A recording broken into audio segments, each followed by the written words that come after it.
We are on Hey Gimel, Amud Aleph, 83a.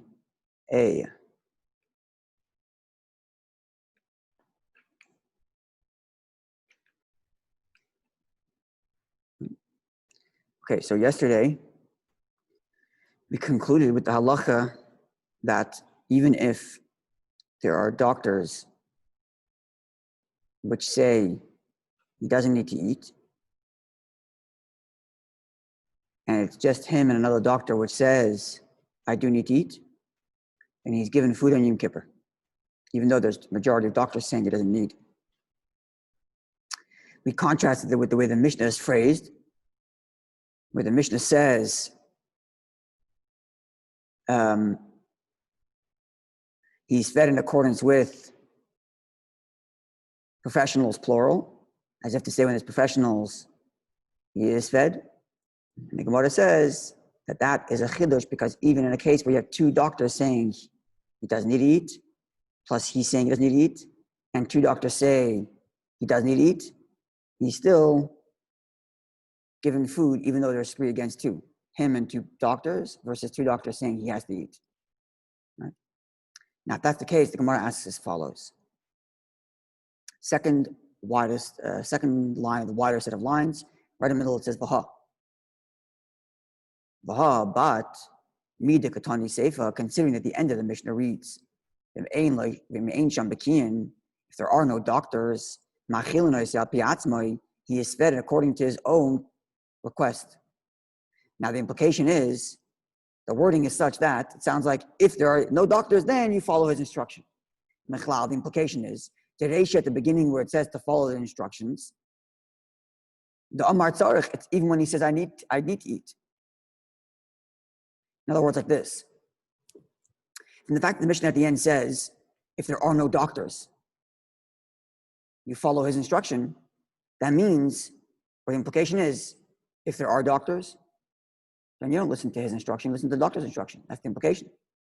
Because only if the phrasing is, if there are no doctors, then you listen to him. And if there are doctors, you listen to doctors, which means the previous statement in the Mishnah, which said that when there are doctors there, you feed him, it sounds like even if he's protesting.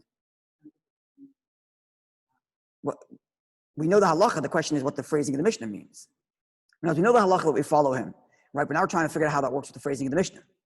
The phrasing of the Mishnah is, if there are no doctors, then you feed him according to his own instruction. And if there are doctors, then even if he's saying, I want to, too bad. He's not fed, because doctors say, don't have to. Even though he wants to. Because it sounds, the Mishnah says, only if there are no doctors, then you listen to him. If there are doctors, ignore what he's saying and listen to doctors. That's the implication of the phrasing. Clear? Even though we know that that's not the halacha from what we read earlier, from what we read yesterday. We have to reconcile the phrasing of the Mishnah rather than the halacha. The halacha remains the same. The question is how we understand the Mishnah. And if the Gemara says, the Mishnah must be missing some text which supplies us with the context. Namely, here is how it should be read. When do we say that? When do we say that you feed him according to the instruction of doctors? The Amar, that's even if he said, I don't need it. I don't need food. Then you feed him against his will because the doctor said so. Aval but Amar Tzarech, if he says, I need to eat, Tzarech, I need to eat, then Ein Sham Bekin, you consider it as if there are no doctors at all. Sorry? Yeah. You consider you consider that there's no doctors. One second, no, that comes later. No, you consider it as that comes in a second. One second. What? No, I don't think so. No, 1 second. No. 1 second, give me 1 second. Give me 1 second.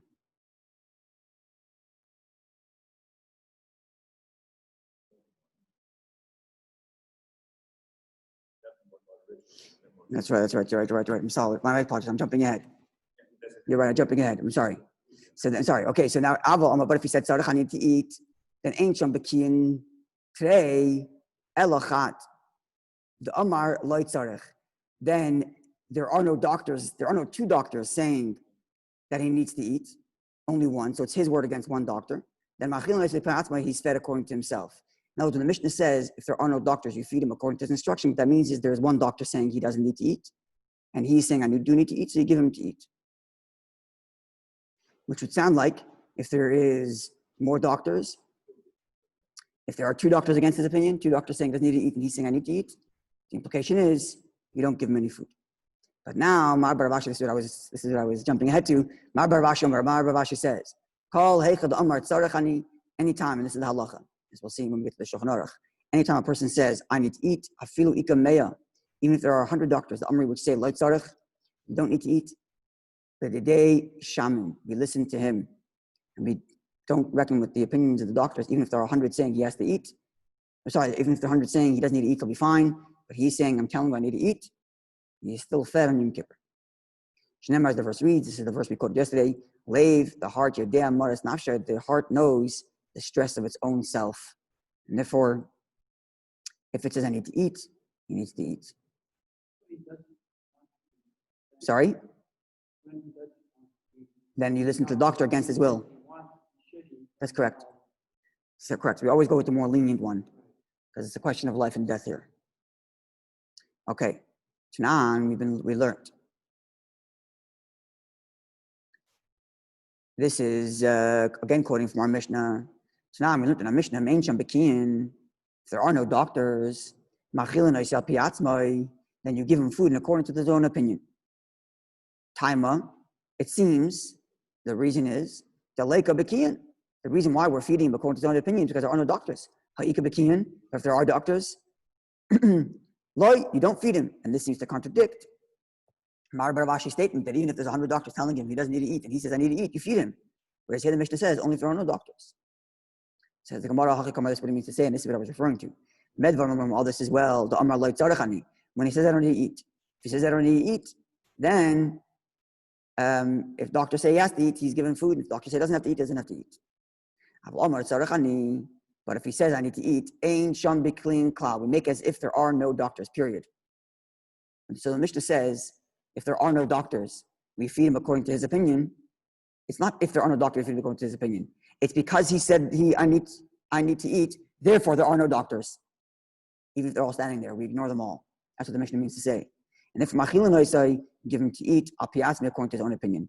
Shneimar, as the verse reads, Lev Yodea Maras Nafshai, the heart knows the condition of its own self. Okay, so that is, sorry? Yeah, it actually takes it to a further extreme. Because yesterday, you could have concluded that only when it's like a 2 against 2, 2 doctors against 2 doctors, or him and the patient, one doctor, one patient versus 2 doctors, you may have thought it only works then. Now we're taking it even farther. 1 patient, no doctor backing him up, and 100 doctors arguing with him. Once he declares, I need this food to survive. That's right. If he declares, I need this food to survive, all doctors are ignored. Sorry? Yeah. I have to look at the Shulchan Aruch to see this, but I'm just thinking of a hypothetical where if the doctors all know that this person eating is terrible for the person, or this specific food is terrible for the person, and they know for sure that feeding this guy is going to kill him. And they know his history, and they know that he's been coming to delirium before and asks for food and have to tie him down to hold him back from taking food. In such a hypothetical, which is rare but possible, I imagine we would ignore his opinion. In other words, yeah. In other words, the doctors here are saying, the doctors are not saying if he eats, he will die. The doctors in our scenario are saying he doesn't need to eat to survive. And he's saying, I need to eat to survive. Okay, feed him. But if the doctors come and say that food will kill him, then this is out of the ordinary. We're not talking about. So the issue is not Yom Kippur. The issue is any day. Feeding him will kill him, especially. Right. Right. In other words, over here, the doctors are saying he'll survive without it. And he's saying he won't survive. Listen to him. Over here, now, this hypothetical I'm giving you is not the doctors are saying he'll survive without it. The doctors are saying he'll die with it. It's a different story. Now, imagine the halacha there would be, listen to the doctor. Right? Right. Exactly. Exactly. The whole foundation, exactly. Correct. The reason why we're ignoring the doctors is to save his life. That's correct. And also, the key here is the doctor's not saying that eating is bad for him. They're just saying he doesn't need to. They're saying he doesn't need to eat to survive. Not that they're saying the food's bad for him. Right. Or, it could be hypothetical. A doctor says, look, I understand you need to eat, but that food is bad. We know you're diabetic and that food will kill you. Right? Then you can't feed the guy. You got to go find some other food. These are all hypotheticals that we should never run into, but they're interesting to think about. Okay. Sorry? Yeah, exactly. Yeah. I imagine, yeah, you're right. Yeah.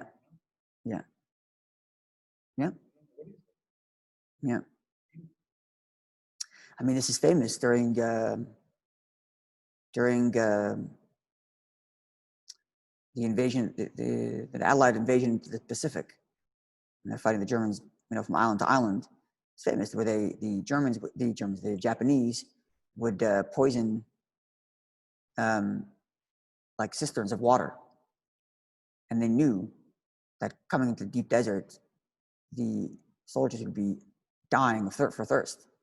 And it's a famous thing where sergeants or whatever captains literally fight their soldiers not to drink the water because they were so desperate for water that they would drink the poison and risk it. And the doctors knew you're going to drink that, you're going to die. And they would literally have to fight with the soldiers not to drink. This is a famous struggle, stopping a guy from he's dehydrating to death or they're going to die from poisoning. But you have to stop him from drinking because I hope water shows up somewhere else. This is a real thing that happened not so long ago. Yeah, they were very vicious, and there was a very vicious battle. But this is a famous thing. It's a conundrum. What do you do? Guy's dying of dehydration, or he's going to die of poisoning. What do you do? So you hope the guy can last a little longer without water because drinking this is a definite death, right? So I think the same thing would be in the Yom Kippur situation. The doctor saying, that is poison to you. Even if he's saying, I'm starving, can't give it to him, I imagine. The cases in the Mishnah here is where the doctors say he doesn't need to eat, not that he can't eat, right? It's different. Just pointing that out. Okay, we'll see more, I guess, when we get in the Shulchan Aruch. But at this point, we finished this section, which discusses who we rely on to decide whether the person needs to eat. And essentially, it's come down to either a doctor or himself, whichever one is more lenient and is more assured path to him surviving. Whether it's his opinion against 1,000 doctors, or him, or one doctor against him screaming, I don't need. Now we get into specific types of sicknesses and what do we do about them. And it's going to veer off into not just questions of Yom Kippur, but other prohibitions in Torah that have to be put aside for the risk of a person. So the Mishnah begins like this. Misha achzai bulmus, a person who has been possessed, literally, achzai means like was held onto, possessed, by a sickness called bulmus. Sickness, bulmus, as Rashi describes it, is a sickness that comes to the person because of hunger. Because of hunger. And it causes, one of the symptoms is his eyes, his eyes start to weaken, and he starts to lose his vision. I don't know for sure if this is what it is, but it sounds similar to what a lot of Jews had happened when they were liberated, where they were sick because of hunger, like they had bloated stomachs, and I don't know if the vision was part of the symptoms there, but this seems like that experience where extreme hunger actually led to a sickness that required special type of feeding. You had to feed them properly. There was a problem where a 19-year-old soldier arrives, he's starving people, starts giving them food, and unfortunately people the justice system could not handle the food right away, and it had a very adverse effect on survivors who had survived till this point and now can't survive the liberation. It happened, unfortunately. So this seems like something like that. I can't tell you that this is exactly what it's talking about, but something to that effect. So the Gemara says, so he's fed, I feel dvarim to him, even non-kosher food, until his eyes start, literally his eyes become light. He starts to see again. In other words, the symptoms have abated. And the symptoms that you can measure is the vision. The Gemara can tell us in a moment and how exactly you can tell when his vision is back.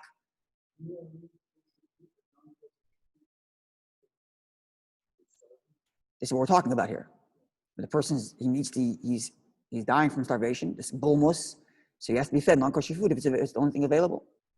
My grandfather told me, Allah Shalom, that when he was, there's a few families that escaped his village and went to the mountains, and they were hanging out there, and they I'm not sure exactly what happened because he was young. I don't know if he understood. I don't know if he remembers the details, but something along the lines of, I think they bribed the partisans for protection. Pretty sure that's what happened. Or they supplied them, the partisans, with ammunition, something like that. The bottom line was, at one point, they were starving, obviously, and no food up there, and there's war raging everywhere. You can't go to town. So they survived on berries and mushrooms. And at one point, there was a horse that was freshly killed. And there was a local Rav in their community who said that they can eat it, that they have to eat it. And I remember all the details, but my grandfather was saying that a lot of people were throwing up, and because just the thought of consuming non-kosher food, they couldn't handle it. They couldn't handle it, even though the Rav told them they have to. They couldn't handle it, and many just didn't eat it. Some ate it and spit it out, and they couldn't do it. But in that situation, the Rav says you have to eat. That's the halacha. You got to eat. You got to survive. And that's what we're talking about here. Bulmus, the sickness from over starvation. He's fed non-kosher food until his symptoms abate. And the symptoms of this sickness is lack of vision. So when his vision is restored, you know that he's okay. Then the Gemara introduces another sickness, which I don't know what the parallel is for what exists today, but mishin nashchei kelev shoita, someone who was bit by a crazy dog. The Gemara is going to talk about more elaborately. A crazy. Yeah, but rabies is from a normal dog also, not just from a crazy dog. Sorry? Really? That's amazing. I didn't know that. Okay, okay. Interesting. Okay. I thought rabies could be even a normal dog. Or it could be a normal dog, but the symptoms that a dog has rabies is that itself is losing its own mind. Interesting. Very interesting. Okay, so the Gemara just describes it as someone was bit by a crazy dog. I didn't realize that indicated the dog had rabies. Very interesting. Okay, very, very interesting. So the Gemara says, you don't feed the person, the patient who got bit by this crazy dog, with the liver of that dog. Now, that was a healing mechanism that used to exist, and the sages deemed that this healing mechanism didn't work, or at least it wasn't certain that it worked, it wasn't proven and tested, and therefore the sages say you can't do that. Now, it's if they had medical data that said that feeding this person is going to, feeding the person with the liver of that dog is going to heal him, no problem. But because we don't have it, says the sages, don't do it. But the ancient doctors used to do that. They would kill that actual dog and feed the patient with its liver. Apparent, that was a thing. But the Masli ben Cheresh matter. The Masli ben Cheresh allows, because he's of the view that it is a bona fide, tried and tested healing. Not because he says that you're allowed to feed pseudo science, but because he believes the science is solid. So the sages said that the science is not unverified, and the Masli ben Cheresh said the science of this healing is verified, and thus you can give him some dog liver to heal him. Obviously, today with more modern science, we understand what does and what doesn't work for rabies. So I won't recommend eating this liver. Take whatever medication the doctor says to take.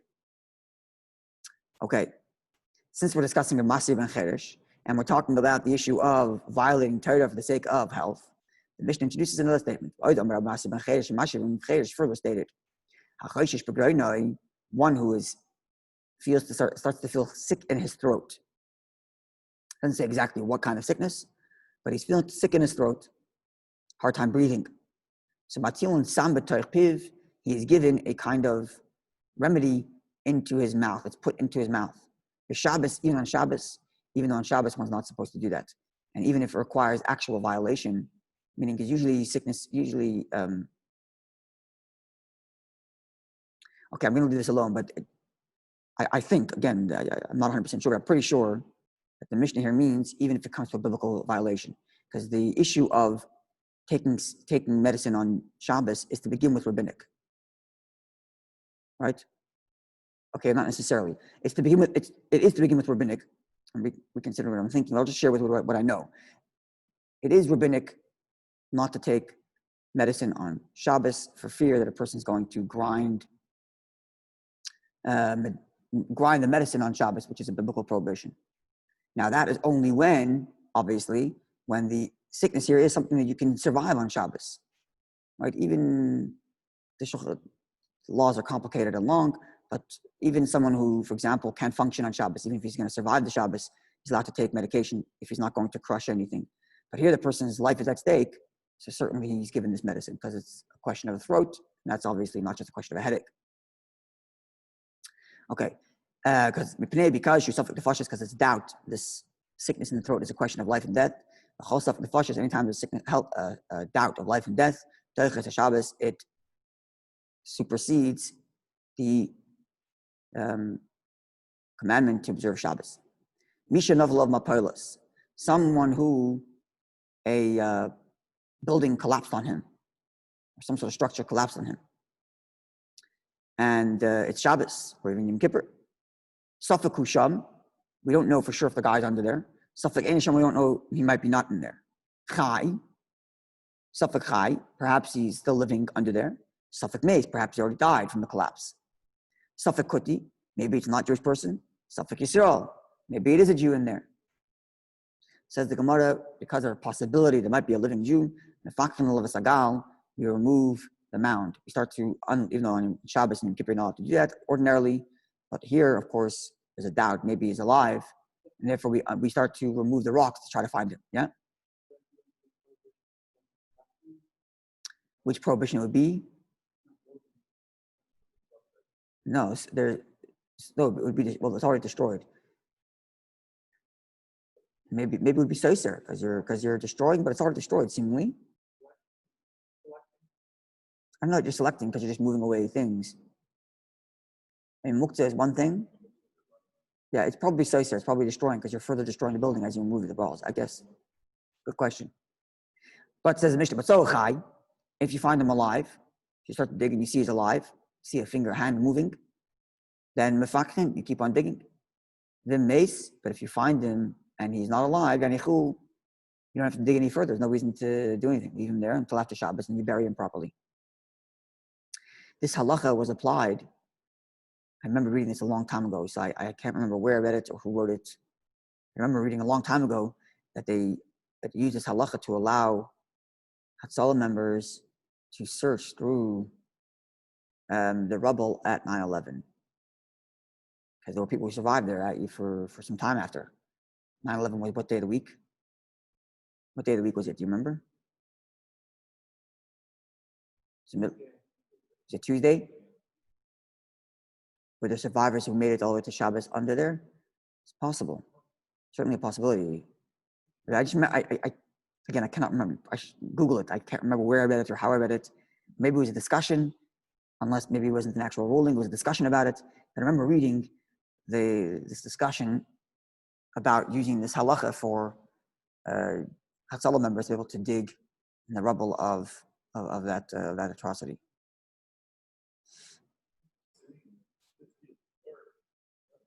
Yeah. Anyway, have a wonderful day, and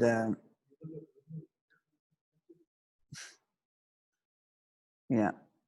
Okay, have a wonderful day, everybody, and Mesayim Matoyev, that's the thing. We conclude with good. It should be good for everybody. We should never have to deal with any of this halachas, and we should be yotze all the drama just by learning about it. Just by, the Medrash says about the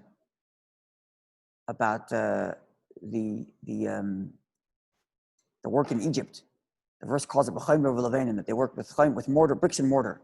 So chaymer says the kal v'chaymer, the word chaymer, which means mortar, can also be read as chomer, as in stringent.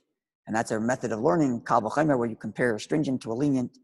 And levena, the bricks, another kind of cement, is dal libun hilchasa. It's a reference to working through halacha. And Rabbi used to say that a Jew is born to work. So you work hard in Torah, you're yotze that way. You work hard in Torah, you fulfilled your obligation to work hard, and you don't have to go through other stresses in life. In other words, a person has to work. The person is born. Yeah, we learned this in Tanedrim, that's right. A person is born to toil and to work. So you work in Torah and you fulfill your obligation. So learning about all these sicknesses, if it so is that Jews need to suffer, then we'll be yotze, we'll fulfill their obligation just by learning about them enough. And no one has to actually go through it in reality. Just knowing the halachas should be enough to prevent us from ever needing the halachas. Wonderful day.